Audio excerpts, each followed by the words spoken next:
They say what happens in Vegas stays in Vegas. Clearly not the case if you're Formula One. Absolute chaos for the Las Vegas Grand Prix weekend. FP1, well, it did last a bit, but it was pretty much cancelled thanks to Carlos Sainz, no fault of himself, running over a drain cover and it absolutely just destroying his car, making Furious Fred. Yes, if you want some entertainment or to watch some Furious Fred, and rightly so, absolutely agree why he was angry. Watch the press conference he is in for the team bosses. Absolute gold in a way, because it's good. We've got some passion from these people, and even Toto Wolff has a rant, but he's right to be furious, is Fred. We'll get into that in a bit. And 10 places. This is the reason why he's furious. Not only has his car been damaged, Carlos Sainz is starting 10 places back because he has to replace parts. For example, a battery. Absolutely shameful. But to be fair to the stewards, they did try to do something about it, but there's nothing in the rules. What the heck, I can say. But on that, Ferrari did end up being fastest in a delayed FP2 with Leclerc fastest, Carlos Sainz, miracle and miracles almost. Well done, Ferrari team, out on the track and finishing second fastest. We'll get into those times into FP2. And Ricciardo, it's pretty much saying FP2 was not worth it, not because of the track running, but there were no fans. Yes, fans were ejected from the grandstands. Why? Because it was so late. Pretty much all the staff had already gone home. 2:30 local time it started. But one person who seemed to be quite happy with FP2 is Lewis Hamilton, and this is despite his middling times. We will get into all that, but let's look at FP1 first. F1 cancels Las Vegas Grand Prix 8 minutes in due to a loose drain cover. This is from The Athletic.com. So, as we know, at least 3 cars, it says, sustained damage in the opening minutes of Las Vegas. We've got Carlos Sainz. He is the reason the session was suspended, albeit there were yellow flags waving just before it happened. And Ocon and Zhao's cars, the Alpine and Alfa Romeo respectively, also being damaged, and it was ultimately called off so race officials could conduct a full check. And as we know, over $500 million of investments over the last 18 months have been put into Las Vegas, F1 being the promoters, Liberty Media being the promoters. And whenever F1 races on streets tracks, measures are taken for manholes. I mean, there's manholes at Monaco. It has happened before, but not that often. They're normally welded down because the downforce generated by these cars sucks them up. There's such power in terms of their grip to the track, especially, as I mentioned, with the ground effect cars. Now, the loose cover caused significant amount of damage to Carlos Sainz and the other cars. All teams were seen checking their floors once they returned to the garages to see if any damage was sustained, and the session was kept under a red flag for about 11 minutes before race control was just like, no, not going to happen. So that's the story of the Las Vegas Grand Prix. But we have Furious Fred. Yes, Ferrari boss Fred Vassar. I mean, this was quite. If you do want to watch anything, dear old Furious Fred. It is really interesting watching that team boss press conference. But Ferrari boss appeared incensed, it says here on Talksport.com, after Carlos Sainz car damage just minutes into practice at the Las Vegas Grand Prix. Now, the newest race on the F1 calendar began, as we know, in the worst way possible by stopping that session. Sainz drove over the manhole. Sainz is basically starting, the best he's going to start is 11th with a 10-place grid penalty. But an angry Vassar described the incident as unacceptable in the principal's press conference after the session had come to an end. What Carlos said was, I hit something on the track. He didn't know exactly what it was, Vassar told reporters. The situation is that we've changed the monocoque, the engine, the battery. I think it's just unacceptable. We've bleeped up the session for Carlos. He won't be a part of FP2 for sure. This was when FP2 was still scheduled at the regular time. We have to change the chassis of the car. I think it's just unacceptable from F1 today. What it doesn't say is the I forgot who the journalist was, but they were continuing to start asking Fred Vassar questions, and all Fred wanted to talk about was the problems that had caused, that the track had caused Carlos Sainz. And he even said, I don't want to talk about anything else. Even Toto interjected and was like, no, forget it, mate. you don't want to be asking Fred no questions, and Fred almost flatly said, no, I don't want any questions more. So it was entertaining, if you in a way, just to watch. It was absolutely fascinating. But to be fair, I completely agree with Fred. Absolutely unacceptable. It's crazy that Carlos has a 10-place grid penalty, but as per the rules, they looked at the rule books. Even the steward said if there was something we could have done, we would have done it. But alas, there wasn't. So 10 places back for Carlos Sainz. In a way, it's good that they're following. It's good that they're following the rule book. You can't knock it. For example, 2021, they didn't follow the rule book in Abu Dhabi. Look at all the controversy that caused. But here is a clip here by New York Post's CCTV of Carlos Sainz. As you can see, I'm gonna just maximise the screen here. You'll see in the top left-hand corner, I think, as you're looking at it, there's one car there, and you'll just see the sparks. Oh, look at all those sparks there. Oh, Carlos, and then just slowly coming to a halt.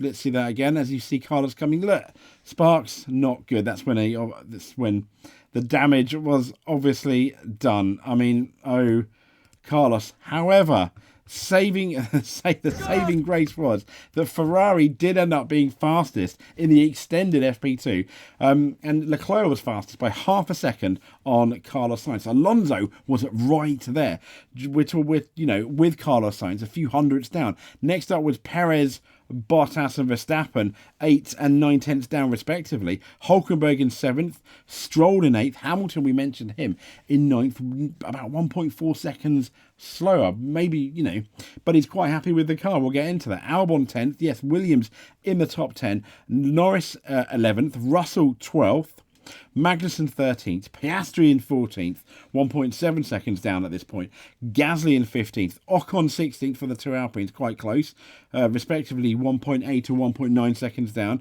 Just over 2 seconds, we had Tsunoda, Zhou in 18th, Ricciardo, he's a good 3 tenths slower than Tsunoda, and last but no means least, Logan Sargent.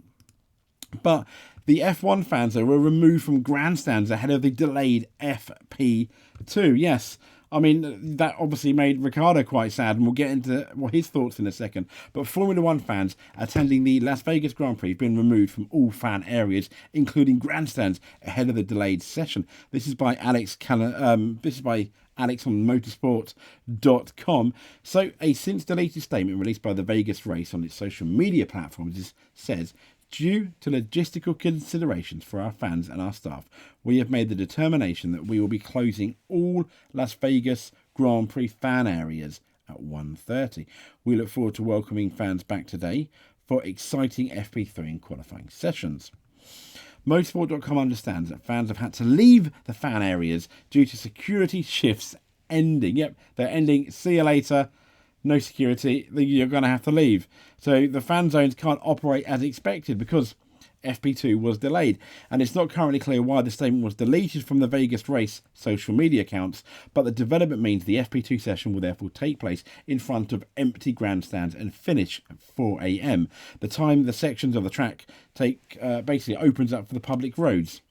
So the heavily delayed timetable for the first day of F1 action in Las Vegas for 41 years was caused by the cancellation of the FP1 session earlier with those drain covers. And as mentioned, Ricciardo, not the happiest person in the world, he's basically said FP2 without F1 fans didn't feel worth it during the delay. As we know, the F1's much anticipated romp was delayed, no fans, and AlphaTauri's Ricciardo said he felt sorry for the fans who spent their hard-earned money on tickets to only catch 8 minutes of action, and admitted the much delayed FP2 session initially didn't feel worth it. He said, obviously now that we've done a session, it feels more worth it, but at 1:30 a.m. it didn't feel worth it. Everyone was like, let's do this tomorrow, he said. I obviously don't know the ins and outs with the track availability, and obviously it's not a conventional circuit, so it's not like we can just rock up there here in the morning. I'm sure there are some limitations that we are a little bit in the mercy of. The grandstand situation, obviously that's a bummer, but I guess if we didn't do FP2, then it probably would have gotten scrapped, and we would have gone into FP3. So at least like this, maybe the fans got the very least to watch it on TV. We try and stay positive, but yeah, obviously a difficult situation. But I also don't want to bleep on the sport. It's the first time here. It's a massive project, and things unfortunately happen. But I guess they did their best with what they could have had. But one person who is happier is Lewis Hamilton. Yes, Hamilton beaming with Mercedes not too far off in Las Vegas. I had a blast, but he's over a second off the pace. So what does he mean? Well, Hamilton said he had a blast driving around Las Vegas in the delayed FP2 session. As we know, Sainz delayed it, by no means of himself. Now, despite the disruption, Hamilton said he used the time to watch a film and switch off before going top speed at Las Vegas. He said he had so much fun learning the track layout. There had initially been worries as to whether or not FP2 would even happen, but we've got top speeds there, right up there with the highest of the season, and the 7-time champion said he enjoyed himself. He said it's incredibly fast and I had much fun today. He said with a smile, talking to Ted Kravitz from Sky Sports. Hamilton went on to say, I'm so glad that we did get to run again. Obviously not great in P1 what happened, but they did a great job to fix it, and it was an interesting session. Now, despite the Mercedes duo ranking in the midfield, I mean 9th and 12th for Lewis and George respectively. The checkered flag, the 7-time world champion, though, believed the team could be in the mix come qualifying. He said, when asked about how the car felt, it's okay, it's not too bad. I think when we were all out on similar tyres, I don't think we're too far off. And obviously, everyone's having graining and people running out of tyres, but everyone was, I think, in a similar boat. Also, we're really low downforce, so you're sliding a lot through the low-speed corners and also the high-speed corners. You don't have a huge amount of load because you need the straight line speed, and the temperatures, I'm sure, are having a big effect on it. Yet we all think they are. So as you watch this, it's probably recording this 10 to midnight, so only hours away, just over 8 hours away from the qualifying lights going off. Who is going to sit on pole? Once again, despite the times, it's going to be Verstappen. Failing that, it's going to probably be a Ferrari. But I do feel that Mercedes and McLaren are not going to be too far off. And also, what can Aston Martin do with this resurgence? Ferrari need a good qualifying, especially with Leclerc, because they can still contend for that second place in the constructors. Lewis can still contend for that second place in the drivers against Sergio Perez, albeit I just think it's kind of like an embarrassment really for Perez still fighting for second in when you look at what Max Verstappen has done. But nevertheless, it may well give us some entertainment. This has been the Hot Lap. If you like and subscribe, you are fantastic if you do one. If you do both, you are a multiple champion in our eyes. If you made it to the end, you are a champion as well. Thank you very much. We will speak to you soon.